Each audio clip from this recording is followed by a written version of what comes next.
acordei de manhã, eram 10h30, 11 horas, para ir trabalhar para aqui, a começar à 1 da tarde. Trabalhavas por turnos nessa altura? Onde é que tu trabalhavas? Manuel Pereira Roldão. E era uma fábrica de vidro? Uma fábrica de vidro. Aqui na Marinha Grande? Era vidreiro. Quantos anos é que tu tinhas?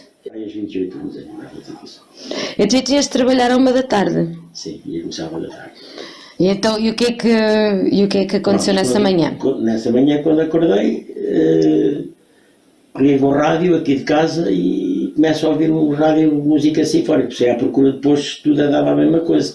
Mas não dava notícias nenhuma, nem diziam nada. Portanto, era só o que era estranho. Que era estranho. Entretanto, almocei, já perto de para aí 11 e pouco. Portanto, normalmente chegava sempre à fábrica e meia hora, sempre mais gente, ainda parava no café e tal.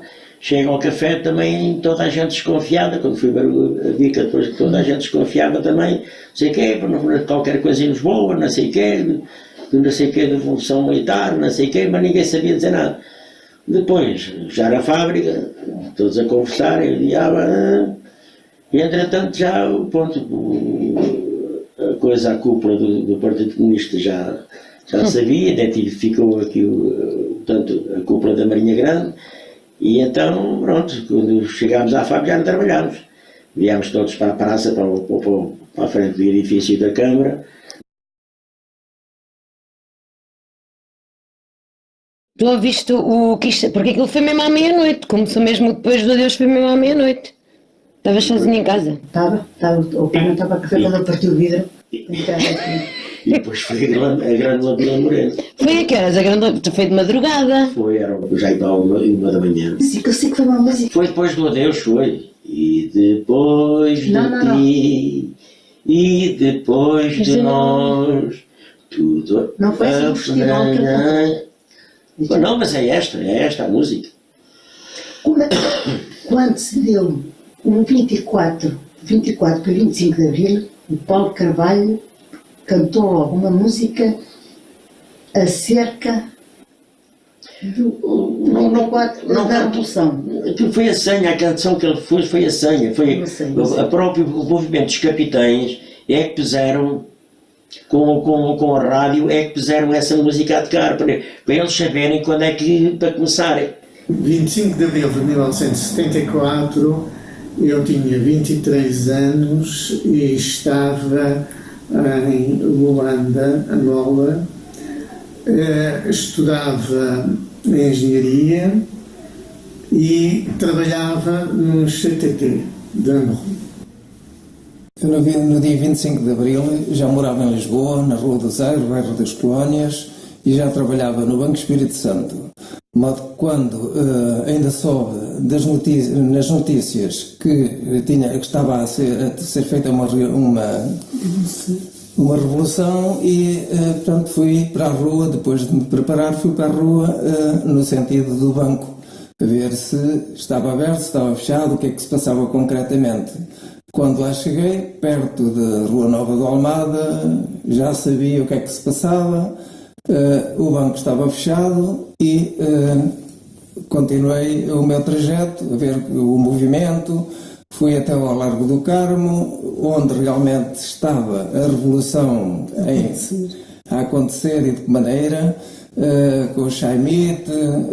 Portanto, isto começou com um movimento das Forças Armadas que saíram de Santarém em direção a Lisboa durante essa noite. De maneira que, a partir daí, andámos a ver o que é que se passava concretamente e os empregos estavam todos fechados. Eu estava, portanto, em casa, ouvi as notícias, dizer que havia uma revolução, fiquei confusa, não estávamos a perceber o que era e fiquei em casa, fomos assistindo às notícias pela televisão. Só quando, à noite, é que começámos a perceber o que é que realmente se tinha passado. E então vimos as imagens com os militares no Largo do Carmo, mas correu tudo muito bem, foi depois uma alegria termos assistido, e é sempre com emoção que eu me recordo do 25 de Abril e desse Dia da Liberdade. E que idade é que vocês tinham quando foi 25 de Abril? Eu tinha 27 anos. Eu tinha 24. Então, no dia 25 de Abril de 74, Eu tinha 34 anos, trabalhava numa escola em Sacavém e quando ouvi aquele alarme, a minha primeira preocupação foi juntar os filhos. Mas antes de ir buscar os filhos, eu tinha de entregar os meus alunos aos pais. Portanto, a minha aflição era que tinha lá 2 alunas que não encontrávamos os pais e eu tinha de procurar encontrar os meus filhos. Lá consegui entregá-los, fui a buscá-los ao infantário. Já tive de vir a pé com elas porque já não havia transportes entre o infantário e a minha casa. E depois de estar em casa, a minha preocupação foi abastecer-me de alimentos, porque o meu marido era militar, não sabia quando é que ele chegaria à casa, portanto eu teria de ter alimentos para lhes dar e dinheiro para comprar. Portanto fui à caixa, não me deixaram levantar o dinheiro que eu queria e na mercearia e no mercado não me abasteceram daquilo tudo que eu precisava. Portanto fiquei um bocadinho angustiada. Mas eu, na altura, estava na Escola da Armada a dar aulas e, como era militar, nesse dia não pude ir a casa, portanto, ir para casa fiquei... Nem comunicar. Pronto, fiquei sem comunicar, não tínhamos também possibilidades. É que nós tínhamos vindo há pouco tempo do Norte e ainda não nos tinham dado o telefone. Portanto, ele não tinha maneira de comunicar com a família. Estive 2 dias sem saber dele. Passado 2 dias, apareceu-me um GNR à porta, fiquei assustada. A senhora veio-me trazer boas notícias. O seu marido está bem, está numa unidade militar, mas está bem. Venho aqui para acalmar. Eu estava no hospital, mas era enfermeiro e tinha, portanto, estava ligado à escola, dava aulas, mas era enfermeiro, sobretudo, e, portanto, podia ser necessário a presença, portanto, de vários elementos profissionais da saúde para o que desse, para os problemas que pudessem surgir na assistência a possíveis feridos. E estiveste quanto tempo lá no hospital? Estive um dia. 2 dias. No dia 26 já vieste, marido. 26. Eu estive 2 dias sem saber de ti, filha. Então, e só pela GNR. Olha, por mim, como não tínhamos consciência política, para nós a vida foi boa, porque como vivi numa aldeia onde não se tinha conhecimento de nada, como quem não conhece, não sabe, nem sabe o que é que se passa, embora havendo pessoas que tinham muito más condições, muito pobres, que não ganhavam nem para comer, nem para os filhos, nem para eles, nem para os filhos.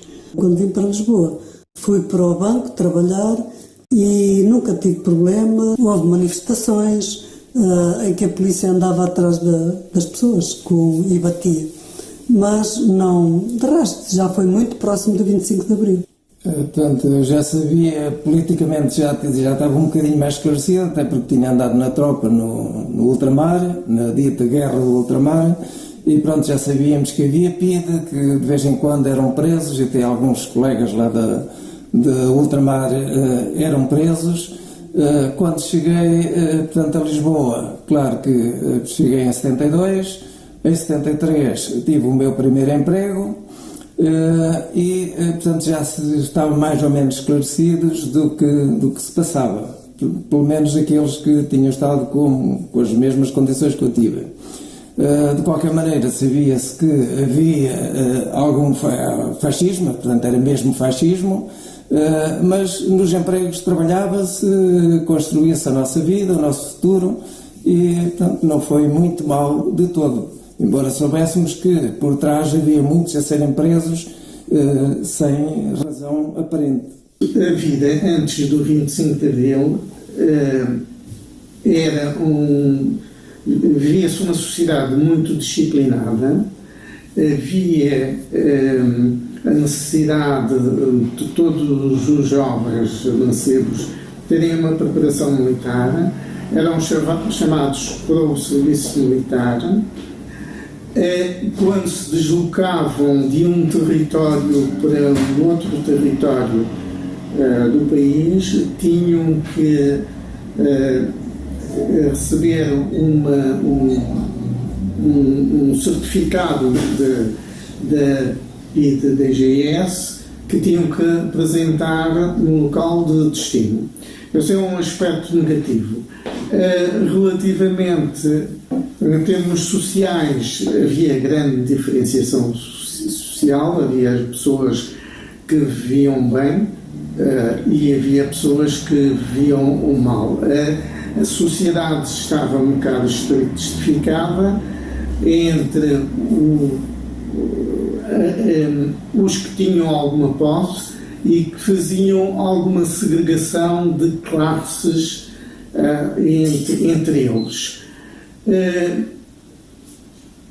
Em termos pessoais, quer dizer, quando uma pessoa está numa situação, digamos, de melhor proteção, não sente essa diferença, que normalmente são as classes mais baixas que sentem essa diferença.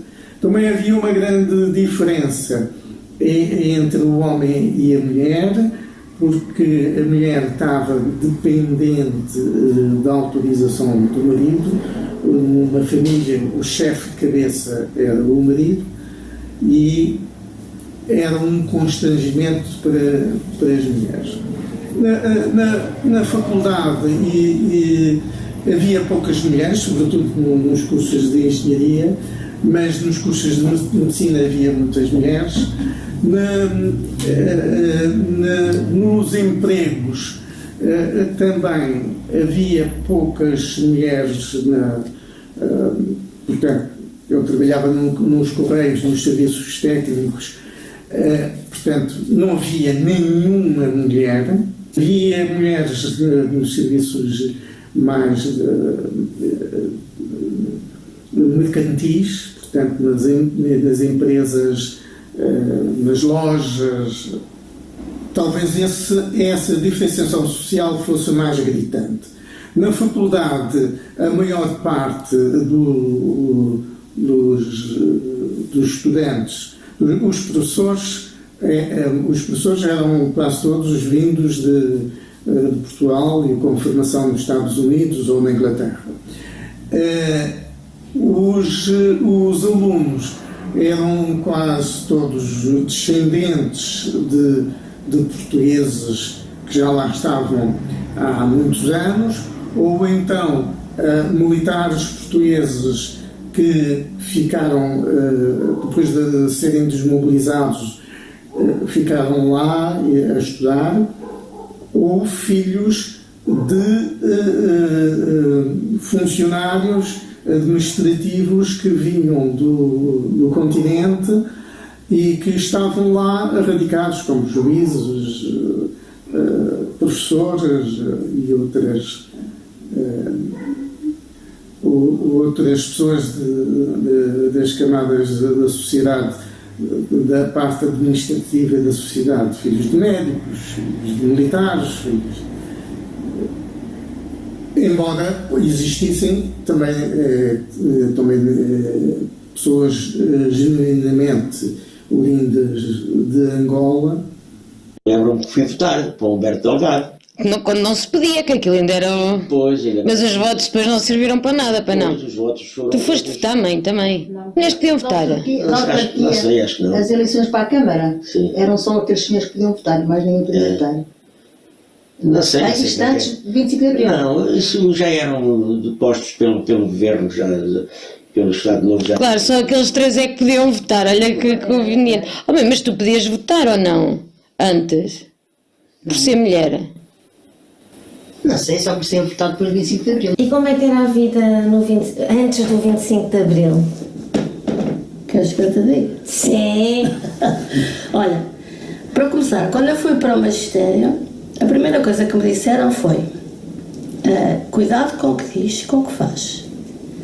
O Estado tem olhos e ouvidos em todo lado e não sabemos quem são. Portanto, não se podia falar, não se podia dizer o que se pensava. No dia 11 de No março, março anterior ao 25 de Abril tinha havido uma tentativa. E a partir daí nós ficámos sobre aviso, não é? e essa tentativa como é que terminou? terminou mal, porque foi abortada, saiu abortada, não é? Eles tiveram conhecimento, os superiores, não foi? As forças superiores que estavam ligadas ao sistema não deixaram ir avante, portanto depois E prenderam. os capitães fizeram aquilo depois secretamente entre eles. O Salgueiro Maia foi o grande herói. Realmente ele é que arriscou mais. O Salgueiro Maia. É que arriscou mais, até inclusive no quartel da GNR, onde o Marcelo se abrigou. Ele sujeitou-se a ser morto, inclusive. Salgueiro Maia. Salgueiro Maia. Pois os militares não tinham condições para fazer uma vida digna em termos familiares e políticos. De um momento para o outro podíamos ir para onde... para o combate, para o ultramar, para vários lados. Portanto, havia uma instabilidade muito grande na família militar.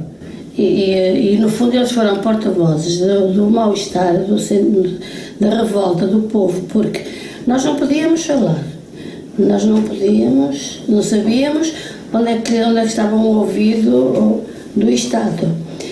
Não se podia, as condições de vida cada vez mais degradadas. E o povo sentia que a nossa vida degradada se devia à guerra no ultramar, para onde se investia os dinheiros, as forças iam todas para o ultramar. O dinheiro era para o ultramar, não era para o povo que estava cá. Quando estavas no ultramar, percebias o porquê de estar lá? As pessoas que lá estavam concordavam com aquilo que estavam a fazer ou simplesmente tinhas que ir? Porque era um sistema fascista e, portanto, não havia... Exatamente, é que era mesmo o sistema fascista, portanto, todos os que portanto, andavam a estudar e todos os outros, portanto, em altura de ir para a tropa, eram chamados para a tropa. Eu, por exemplo, estava a fazer o meu 7º ano antigo, quando fui chamado. Conclusão, acabei por, portanto, não seguir os meus estudos na altura e, depois de vir do ultramar, sentia-me cansado.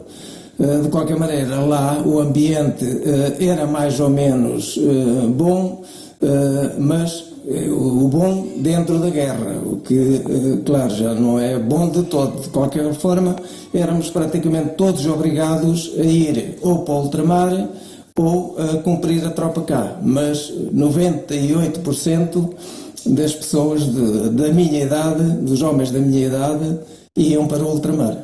Tu estiveste na guerra do ultramar? Tive. Tiveste em que altura?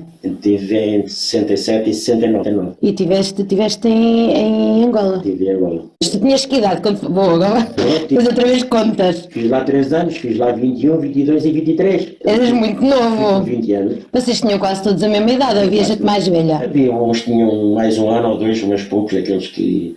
Pronto, havia os graduados mais, né, que pronto, tinham mais 2, 3 anos que nós, os milicianos, né? Pronto. Os que pertenciam aos quadros militares, alguns... Claro, já eram mais velhos. Mais velhos. Exato. Agora, tudo o que era... Pronto, mais novos, portanto, eram os que... Praças novos, praças e fregueses milicianos, essas coisas todas, era tudo na base dos 20 e até aos 22, 23 anos. Por aí. Entre os 20 e os 23. Passei à reserva, já deixei a tropa, já... A reserva não, pronto, fui desmobilizado da tropa já em 27 de janeiro de 1960. A gente estava lá, cumpria que eram os 2 anos, 24 meses, alguns eu acabei por fazer mais, né? Mas havia outros que fiz 26 ou 27 meses lá, mas havia outros que, pronto, só aos 24 vinham-se embora, mas era o tempo que a gente ia fazer eram 24 meses. Então vocês já iam para lá com os 24 meses, já sabias? Sabia. Mas que ia para a Guiné, para Moçambique também era assim? Para a Guiné já era menos, era 18 meses, porque o clima era muito mais... Guiné era mais complicado, né? A nível geográfico e climatérico. Era muito mais úmido, havia muito mais umidade, portanto, pelo menos 6 meses de tropa para nós. E durante esses meses que tu estiveste lá em Angola, tiveste sempre a mudar de zona ou estiveste sempre na mesma... Não, mudei de zona uma vez. Tive uma vez no distrito, na zona de Nabombom, que foi onde a guerra, bem dizer, rebentou, e vi quase para 96 km de Luanda, já muito mais perto de Luanda. Já muito uma mais zona onde perto. não havia guerra, não é? Quando fazíamos operações especiais, também íamos lá, onde estávamos, voltávamos a quase ao pé de onde tivemos. Mais mortes de acidentes. De acidentes provocados por ou despiste de viaturas ou colegas que faziam fogo atabalhoadamente e acabavam de ferir outros colegas e não sei quem mais. Os que houve, e mutilados e essas coisas, foi com as minas e armadilhas que eles faziam. Eles faziam no percurso. Mesmo que nós, quando fazíamos operações para que íamos mesmo onde estava o inimigo, muitas vezes a gente chegava lá às coatas e éramos capazes de fazer para aí 2, 3 rajadas de fogo às coatas, normalmente sempre mais alto do que o nível das pessoas, para não estar a matar, né? E depois íamos e acabámos por agarrar a mão e trazê-los todos e prendíamos, pronto. Ou seja, era uma guerra no fundo sem nenhum sentido. Pois, a gente a vencer era quase uma guerra assim, no sentido. Né? Vocês andavam lá porque eram obrigados a ir. Claro, então. Ninguém queria ir. Porque depois o exército de Angola, tipo a resistência angolana, era... Depois aquilo acabava por ser tentar pronto, desmobilizá-los, não é? Da guerra. Tentar desmobilizá-los da guerra, só que pronto, eles organizaram sempre muito bem e que acabou por... Tinham grandes apoios, não é? Também, a parte de Cuba e, no caso lá da União Soviética, era de Cuba, da União Soviética, da Checoslováquia, de outros países assim do leste, que os apoiaram. Mas eles acabavam por lutarem uns contra os outros. Os próprios, o próprio inimigo dos colonialistas, né, de Portugal, eles acabavam de lutar uns contra os outros. Eles faziam no mato, faziam guerra uns contra os outros. Também, porque já existia essa... Claro que... A rivalidade entre eles. Claro, e vocês andavam lá também ainda a fazer o quê? A fazer o quê? Tínhamos que lutar contra eles todos. Oh pai, então tu estiveste na guerra entre que anos e que anos? Eu fui de 66 a 68. Fiz 2 anos, certo, fui em Angola. Para mim, uma das coisas que me chocou bastante foi um dia saímos com patrulha para Noki, portanto subimos o Rio Zaire, estávamos em Luanda, subimos o Rio Zaire e fomos visitar um carro de combate ou de transporte de soldados. Fomos visitar porque tinha vários militares e tinham montado uma emboscada e mataram-nos todos. E além disso apareceu uma outra situação que nós jogávamos, havia um campo em Noki onde nós, quando tínhamos um navio encostado, arranjávamos uma equipa para ir jogar futebol e com os magalas que lá estavam e um deles, a bola caiu encostada ao navio que estava no Rio Zaire e ele esticou-se para apanhar a bola, caiu e desapareceu. Foi um dos choques mais... Nós quando subíamos o Rio Zaire na lancha, que era uma coisa pequena, éramos acompanhados da margem esquerda do lado do Congo, éramos acompanhados com peças tipo 120, sempre acompanhados na nossa viagem. A gente estava a ver se eles disparassem um tiro, não tínhamos safa possível porque o navio, a lancha... Nós mataram por não quiser. Com as correntes que havia, a lancha descontrolada, entrávamos por outros controlados, víamos até ao mar, não havia outra solução.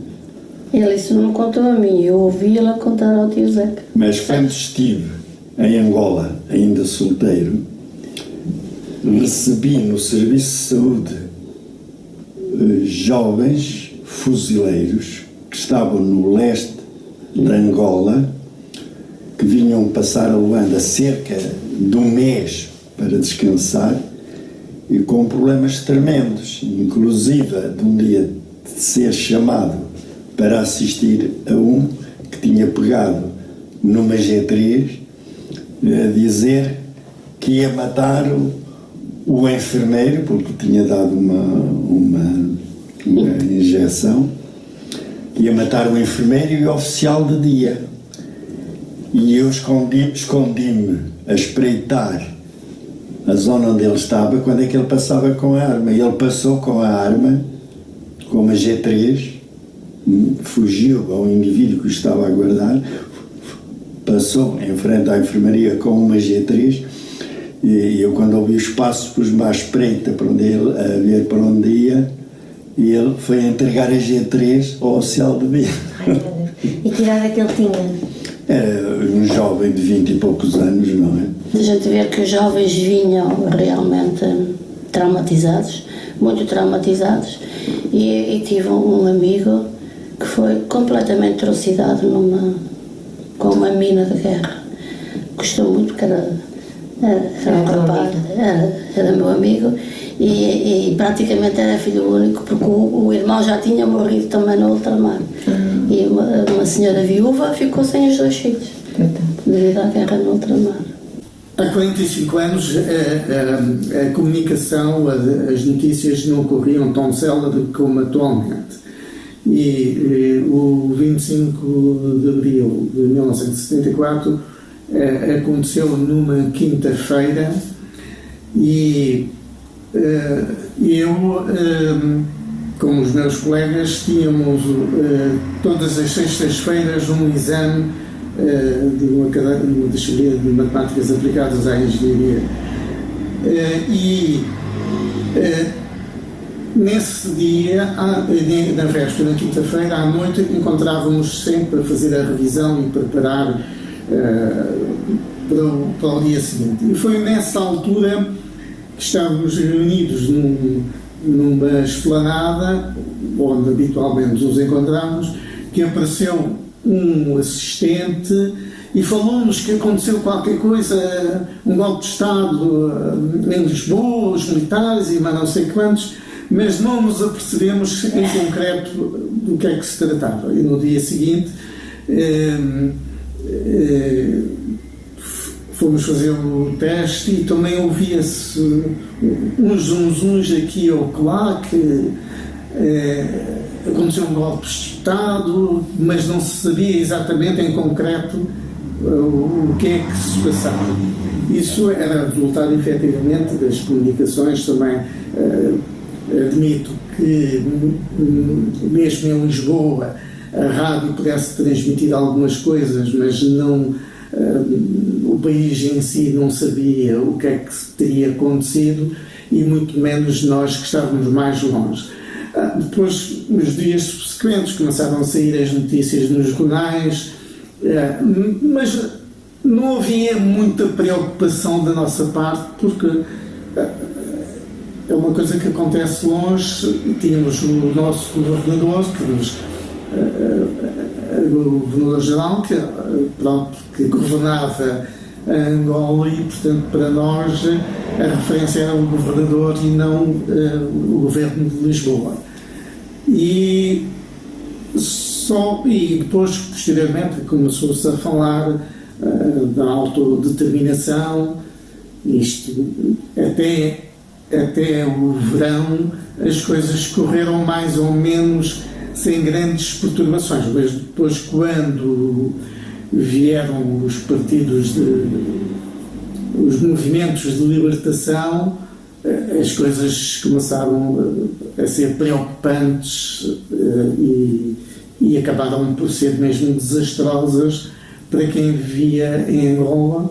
5 de Abril foi uma data, foi lindo, foi emotivo, foi especial, sentimos-nos na liberdade, e foi muito, muito bom, e nunca mais esquece. Passámos de um tempo sombrio para um tempo de claridade, de sol radiante. Toda a gente estava completamente eufórico pelo dia, pela revolução que foi feita sem praticamente haver feridos nem mortos, e portanto correu tudo muito bem. Portanto, a maior parte das pessoas festejaram com os militares, e foi muito, muito bom, um dia muito, muito bom. Após o verão de 74, o que verificamos é quem podia deixava Angola. As pessoas que tivessem relacionamentos em Portugal continental, as pessoas que estavam em trânsito procuraram regressar, porque a vida começou a ficar cada vez mais difícil, deixaram de existir, algumas lojas começaram a ficar fechadas, começou a faltar abastecimento de gasolina, começou a ouvir-se notícias aqui e acolá de que a pessoa A tinha sido assaltada ou morta. Aconteceu um caso quando houve, logo pouco depois do verão, uma manifestação, sobretudo de jovens universitários, perto do Palácio do Governador. Houve disparos feitos pelos elementos da libertação, em que morreu um estudante de medicina, o Couto, e depois houve mais uns feridos, e a partir daí começou a existir um temor e insegurança nas pessoas. Passaram a existir casas assaltadas, as pessoas que estavam distantes noutras partes do país, portanto, começaram a ter uma insegurança maior. Angola, uma parte foi ocupada pela UNITA, outra é a FNLA no norte e Luanda pelo MPLA. Mas as coisas começou a guerra entre os três partidos, e quem estava no meio era cilindrado, porque assim, havia pessoas que andavam com cartão dos três partidos. Conforme a patrulha que encontravam, apresentavam o cartão desse partido para não serem presos, porque podiam ser presos, podiam ser roubados, podia acontecer qualquer coisa. Foi um período em que as pessoas não se sentiam minimamente seguras. Depois houve um período em Luanda, a partir de janeiro de 75, começou a guerra, ouvia-se tiros, havia o recolher obrigatório,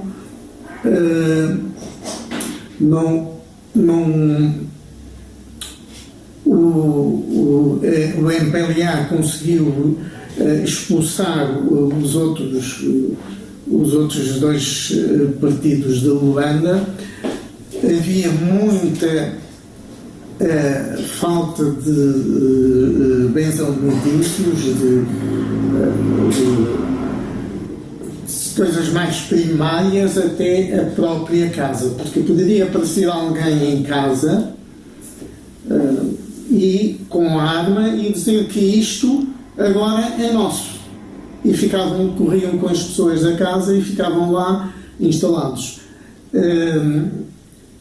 A tropa portuguesa começou a ser cada vez menor, isto no período do Rosa Coutinho. O Rosa Coutinho esteve a armar o MPLA e a dar-lhes cada vez mais força, e começou acho que a ponta aérea, se não fosse a ponta aérea que aconteceu por aí, acho que em agosto de 75, que conseguiu trazer milhares de portugueses só com a roupa do corpo para Portugal, seria muito terrível, porque eu ouvi na rádio muitas vezes o Agostinho Neto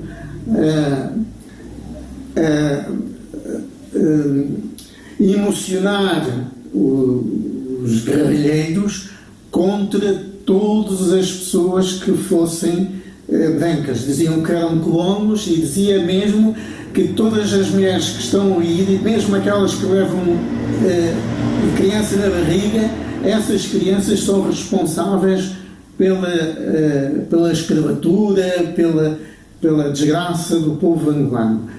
A situação esteve mesmo muito má em Angola. E viu-se que depois da independência ocorreu uma guerra de 30 anos. Em Angola, quanto a mim, acho que foi uma desgraça aquilo que aconteceu.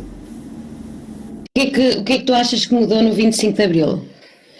O que é que mudou no 25 de Abril? Portanto, aqui na zona da Manhã Grande havia muita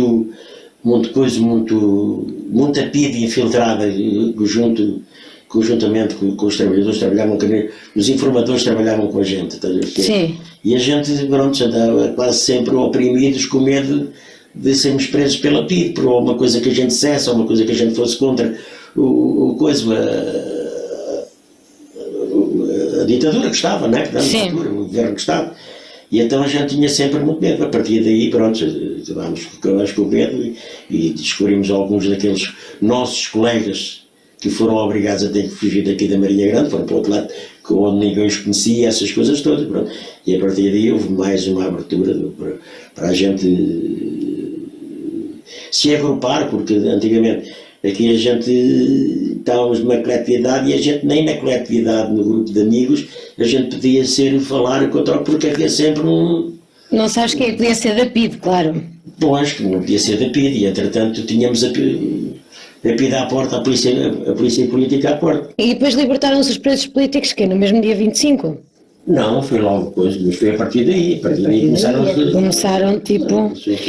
E foi para a prisão as pessoas tipos da PIDE ou foi tudo imunidade? Alguns ficaram presos, outros ficaram para responder, outros não sei o quê. Para esses correu mal o 25 de Abril, para esses. Claro. Para nós, para os desgraçadinhos, para os trabalhadores, Foi bom. Não, mas eles foram presos na coisa, lá onde eles tinham a sede na Rua António Maria. A sede da PIDE. A sede da PIDE, lá em Lisboa. Não houve alterações, não. Não, é que a gente aqui na Manhã Grande já era muito reivindicativos, estás a perceber? E tínhamos mais ou menos, portanto, através dos sindicatos e das coisas, pronto, estávamos mais ou menos já...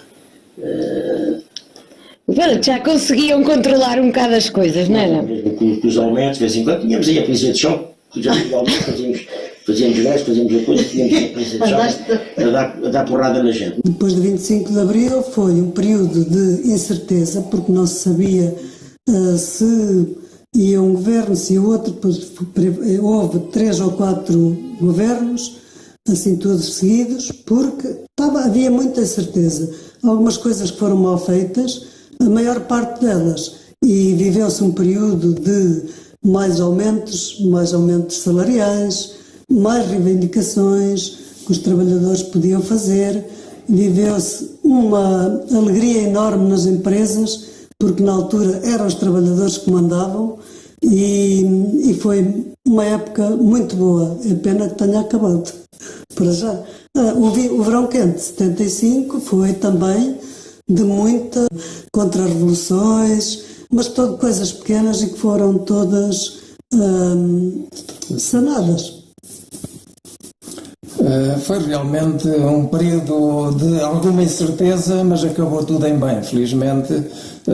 Os empregos continuaram, cada vez houve mais empregos, as pessoas notava-se perfeitamente que trabalhavam com mais alegria, com mais certezas e a prepararem o futuro, claro. Ir ao 25 de Abril. Houve uma tentativa contra a Revolução, que foi em novembro. 25 de novembro. E aquilo aconteceu muito perto de onde nós morávamos. Um quilómetro mais ou menos. Foi no Ralis. Nós morávamos em Sacabém. Então, aí também foi uma grande aflição, porque os helicópteros passavam mesmo em cima da nossa casa e viam-se da janela dos quartos. Eles a passar para um lado e para o outro. Eu tinha 2 irmãos que estavam para Lisboa, nunca mais vinham para casa, e o marido estava lá para o quartel. E os meus filhos, principalmente o mais novo, cada vez que passava o helicóptero, ele gritava e perguntava pelo pai. E durante muitos meses o meu filho não podia ouvir um helicóptero passar, portanto foi uma grande aflição nesse dia. E o teu irmão Zeca ainda foi lá ver. E o meu irmão Zeca e o irmão dele estavam debaixo de uma ponte ao pé do Galis. Eu aflita, que não sabia deles, não sabia se eles tinham sido presos, porque falava sem tiros e mais não sei o quê. E eles debaixo da ponte a observar o panorama. Quando chegaram à casa, apeteceu para ter-los. O 25 de Abril é a abertura de Portugal. Os aspectos que vejo que positivos é relativamente às leis que concedem direitos iguais aos homens e às mulheres. Em vários sítios havia a diferenciação em função do poder de compra, de acesso a determinadas coisas. Isso acabou, que é um aspecto positivo. A separação da Igreja relativamente ao Estado também é muito positivo. Relativamente à abertura do país para o resto do mundo também é positivo, mas em Portugal, em termos sociais e de direitos, deu-se passos importantíssimos. E o facto de o movimento das Forças Armadas ter deixado à sociedade civil o governo é um aspecto positivo. O negativo foram as coisas que aconteceram mais na altura, mais decisões tomadas, mas entretanto acho que até agora o saldo é positivo. Na altura houve coisas mal feitas, é evidente, mas a nível de empresas, a nível de governos, a nível de partidos, houve coisas mal feitas, mas que eu agora já não me lembro, não posso estar a especificar. Mas o saldo é positivo e é pena que neste momento já não haja muito o espírito do 25 de Abril. É uma pena. Houve realmente grandes aumentos a partir do 25 de Abril portanto, as pessoas começaram a viver bastante melhor do que viviam na altura ou antes do 25 de Abril. Houve realmente algumas questões que, enfim, portanto, foram um bocado puxadas demais, portanto, no que diz respeito à intentona, por exemplo, em setembro, portanto, mas que se ultrapassaram bem. Ultrapassaram-se de forma a realmente se viver a partir daí, se viver bem melhor. Portanto, os aspectos positivos é a liberdade que ocorreu, liberdade de expressão, acabar com a censura,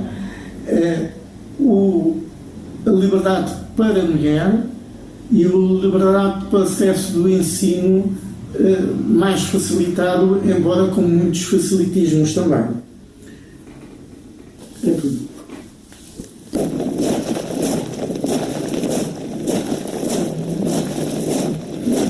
Grândola Vila Morena, terra da fraternidade, o povo é quem mais ordena dentro de ti a cidade, dentro de ti a cidade, o povo é quem mais ordena, terra da fraternidade, Grândola Vila Morena.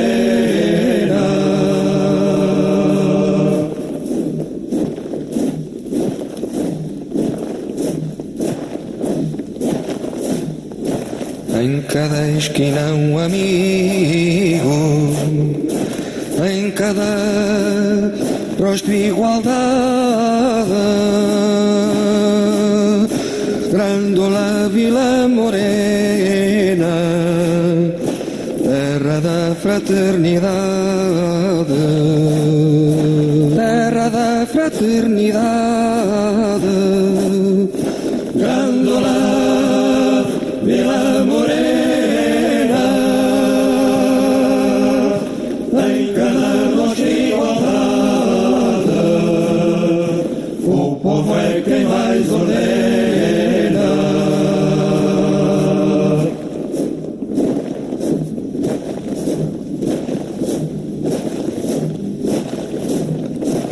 à sombra de uma azinheira